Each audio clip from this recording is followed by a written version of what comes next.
glory to God.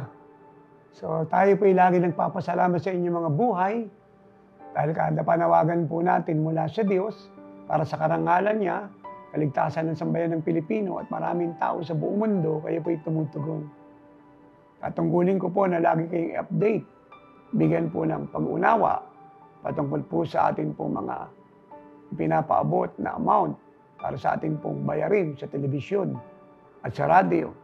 At ito po sa pangkasalukuyan natin pong nalikom na pera sa nakalipas pong buwan, 2,544,719.72. Napakalayo pa po nito sa atin pong target amount. That is 15 million above. Pero sabi ko nga po, hindi tayo nagsasawa na magpaabot, manalangin sa Diyos, i-remind siya ng kanyang mga pangako at i-update po kayo, i-inform. Kasi alam ko pong mahal niyo ang Diyos, ang mga kaluluwa, ang programa ng Oras ng Himala, especially na kayo po ay nakarating sa ministeryong ito dahil po dyan sa ating programa. Napakarami ninyo na sakit na daldal sa katawan ng pinagaling ng Lord at napakaraming mga buhay na iba't iba ang karamdaman na napabilang sa mga nagsigaling. Mga buhay na nabago, hindi ligtas, magulong pamilya. Buhay na walang direksyon na sa dilim ay naayos na punta sa liwanag. At marami po yung napagpala ng totoo.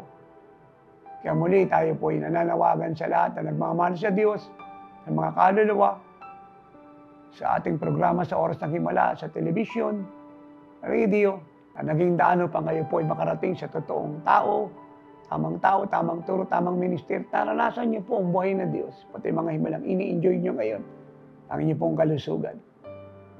Na magdagdag po tayo ng binibigay. At doon po sa mga hindi pa po nagbibigay, bago man kayo matagal na, magkaloob na po tayo. At lagi niyo pong isipin na ito po ay voluntary niyong ginagawa, willfully, dahil kung sa doktor nga po ay nagbabayad kayo, hindi birong pera, iba sa inyo nangungutang, at apektado pamilya niyo, minsan hindi makapagtrabaho para bantayan kayo, ay dito po ay wala tayong binayad na kayo po nagsigaling sa malalalang karamdaman na ginagastosan ng libo-libo milyon. And sad to say, marami po ay hindi naman po talaga nakaranas ng kagalingan. Kaya ito po ay pasasalamat natin sa Diyos sa kabutihan niya. At gawin natin siyang pamumuhay.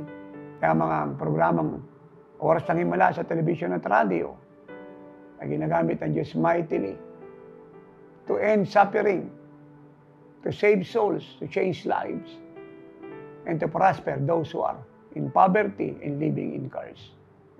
Salamat sa inyo pong pagtugon at magsama-sama tayo ng pananampalataya. At susunod ko pong pagpapaabot sa inyo ng amount na ating pong nalikom ay sobra na po ang pera. And in closing, thank you for loving the Lord. Thank you for living like the Lord. And thank you for giving your best for the work of the Lord. Para ang ating programa ng Oras ng Himala sa telebisyon at radyo ay magpatuloy at magpatuloy po ang kaligtasan ng sambayan ng Pilipino, ng buong mundo at kagalingan ng iba't ibang sakit at karamdaman.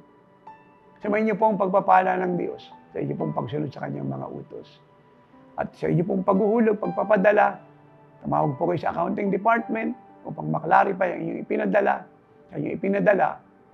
At tungkulin po nating lahat ay ingatan ng pera ng Diyos na ginagamit para sa kanyang karangalan. Enjoy your glory days. Our love and prayers be with you always. And all God's people say, Amen and Amen.